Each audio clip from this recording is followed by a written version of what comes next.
Yeah, out there is that's like a luxury hotel right there.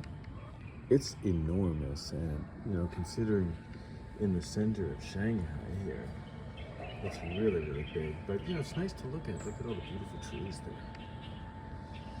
You get a nice cross breeze here, paired with the window on this side of the house. This guy, that's all he does all day. Guess he takes after his dad.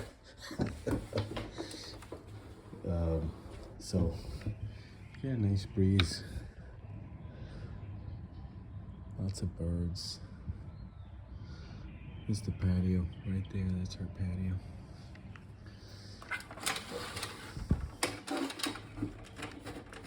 I mean, it's very comfortable up here. It's actually very quiet. So the living room closes off here, and then down there, that's the bedroom, and across from that is the stairs going down. And then once you get to that landing, that's kind of like their kitchen. They actually cook in the hallway. And then their apartments in there. They wake up at, like, today's Sunday. They woke up at 5:45 in the morning, and I could hear them, and they woke me up. So I'm hoping I can mitigate some of the sound that's coming through with like a very thick, heavy soundproofing blanket, because I really like it here. I really like the neighborhood, and would like to make it work, because we're in the middle of one of the best areas, if not the best area of Shanghai, and we're paying $1,200. So and the place is really cute. It's got a modern kitchen, ovens, microwaves, dishwasher even, so it's very convenient. We took it very quickly. We came in, saw the place, and immediately we're like, where do we sign? They were trying to let us know that this style of house, this style of living, it's called a lane house, by the way. It's a different lifestyle, and Yan kind of knows that. But we needed a place. We liked it, and it's affordable. The one thing that we didn't like is that you almost feel like you're living with someone because of the hallway cooking situation. So, and the inability to put a door on our entrance, a real door. So I'm hoping that, we can deal with that by putting up a thick blanket, soundproofing. It's a special material. So we'll put that up and see how that works. And then, like I mentioned in another video, which I may or may not send, worst case scenario is that we're going to turn this living space into a studio, basically putting the bed here, put a projector screen up here, and the couch further back against this bookshelf. So we would have bed and then couch here, TV there, and then you have all of this free here.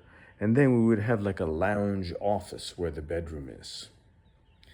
That's kind of like what we're planning on doing if things get, really hairy here with getting woken up at 5:30 in the morning and stuff.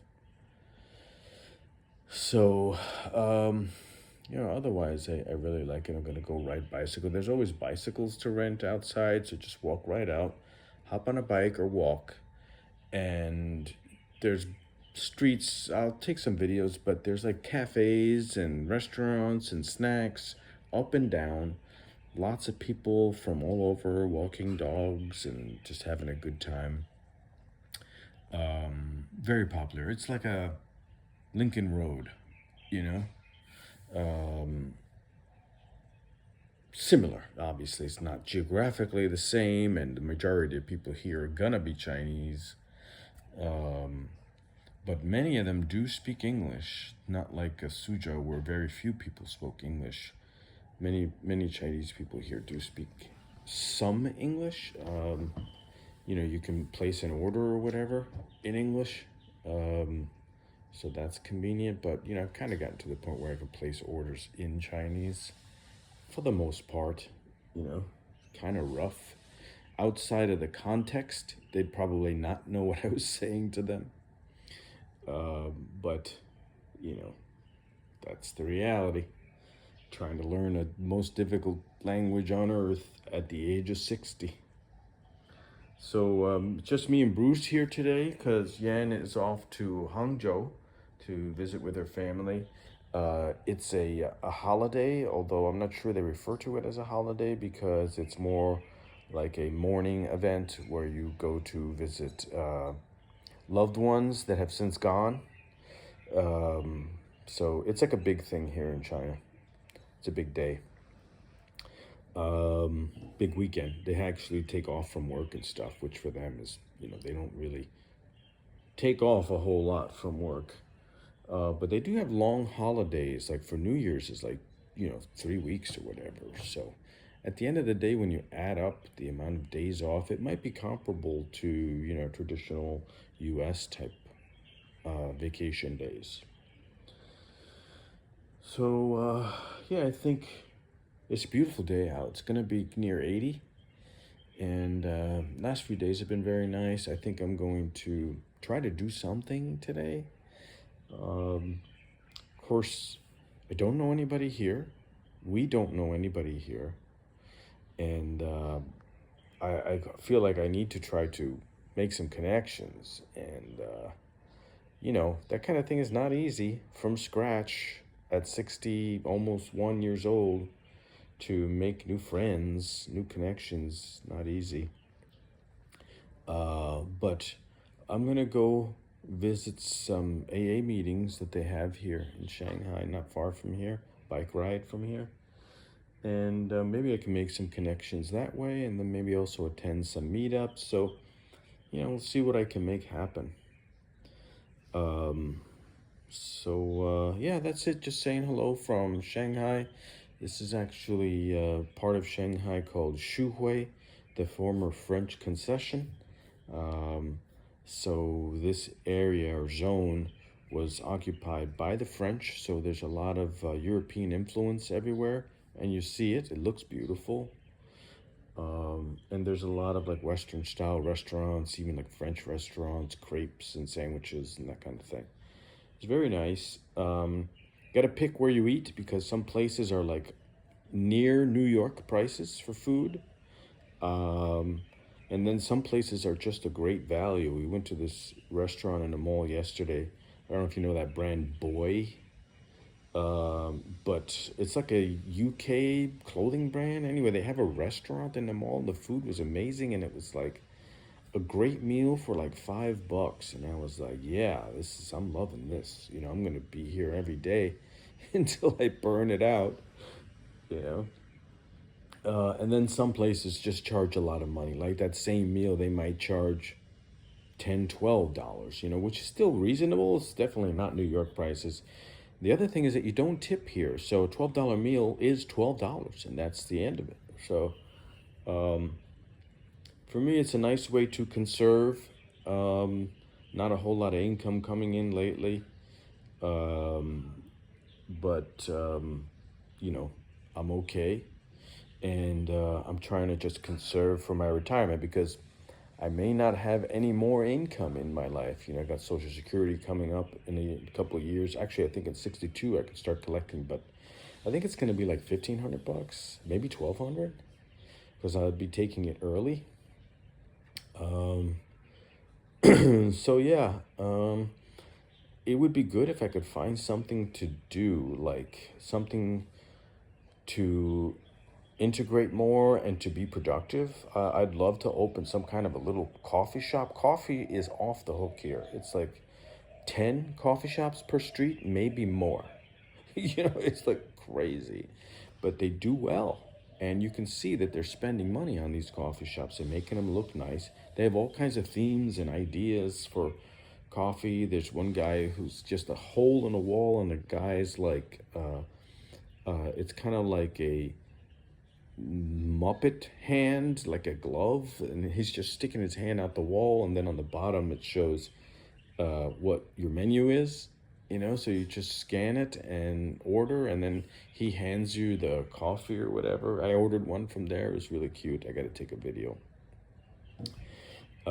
So what I was saying is that I would love to have like a little coffee shop or something, but I legally cannot have a business here and cannot work in China. I can work for my business in the US from here, but I cannot have a job here. You need a work visa to do that, and it's hard for me at my age to get one. So I could, maybe if Yan owned the business, I could hang around. Technically cannot work. I could hang around the coffee shop, but she is far from being entrepreneurial. She's a great worker, a great employee, very smart, hard worker.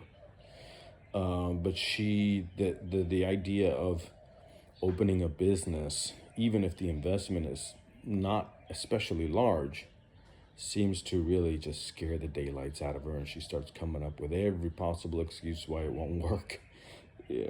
So that's probably off the table. So if I open something, it might have to be with somebody else, and then I don't know anybody else. So we'll have to see where that goes. Anyway, if you've listened this long, thanks for listening. And you got some story as to, what's going on here for us. Just got here only a couple of weeks ago, and here we are, we have a home already. That was quick. I actually wanted to wait a little longer. I wanted to do the whole suitcase Airbnb thing, even though it's inconvenient. I just thought we should take more time. She was really not with that. So of the options that we saw, I like this one, and as you may or may not be able to notice, it's very quiet. All you hear is birds here from the living room. So I'm hoping that soon we can cover up that entryway, do something to make it more soundproof and private, and then see what we can, if we can make this year work. Like it's a 1-year lease. I guess what's at stake is a 1 month security deposit, but we have lost our security deposit at every lease since the tall 80th floor one in Suzhou, where we actually left at the end of the lease. But since that one, there was Kunshan, and then Hanlin, another part of Suzhou that was close to her job. We ended both those leases early and lost our security deposit on those. So we don't especially want to do that again, especially since we just moved in here. And it's a longer story, but I'll tell you that when we came here and saw it, there was another realtor and another guy came in right behind us. And as we were telling our realtor that we wanted to take this place, and they were speaking to the landlord to negotiate the deal, this other guy was trying to take the place also. So it became like a thing. And then the other guy was, we originally offered $8,800 on a $9,500 ask, not dollar, RMB ask. They're asking $9,500. We offered $88,000. They accepted. I expected them to counter, and I thought we would end up somewhere around $9,000, $9,200. I was even ready to pay the $9,500 because I just thought it was very charming, and the neighborhood, I loved it. But I started at $8,800, and the realtor got the landlord to agree. And then when we were walking to go sign the documents, this other guy is trying to work a deal with the landlord at $9,500. So it became like this thing. But ultimately, the wife, she wanted us as the tenants. She kind of favors more foreigners to be living in her place. And the husband, these guys are younger than us. I think they might be younger than you. And I guess they probably inherited it from, there's a lot of this kind of like, I don't know what the term is, but when properties are handed down, they don't really sell a whole lot of real estate in this area, you know? So, this other guy came in, started saying he wanted it for 9,500. So we just, at that point, we're just anxious to get it signed. So we signed it and we got it. But I detect that the husband, again, the guy's like probably 28, maybe. It's hard to tell with these younger Asians how old they are, He wanted to try to get the other deal, but the wife was just not having it. So here we are. That's what this guy does. Right, buddy? Right, Bruce? You awake? You with us? There's a dog in there somewhere, I promise you. It's not a blanket. Anyway, stay in touch. Shoot me some videos or give us a call. We're 12 hours right now, based on the time zone, 12-hour difference. So right now it's, I don't know. It is what it is. Just breathe. Yes.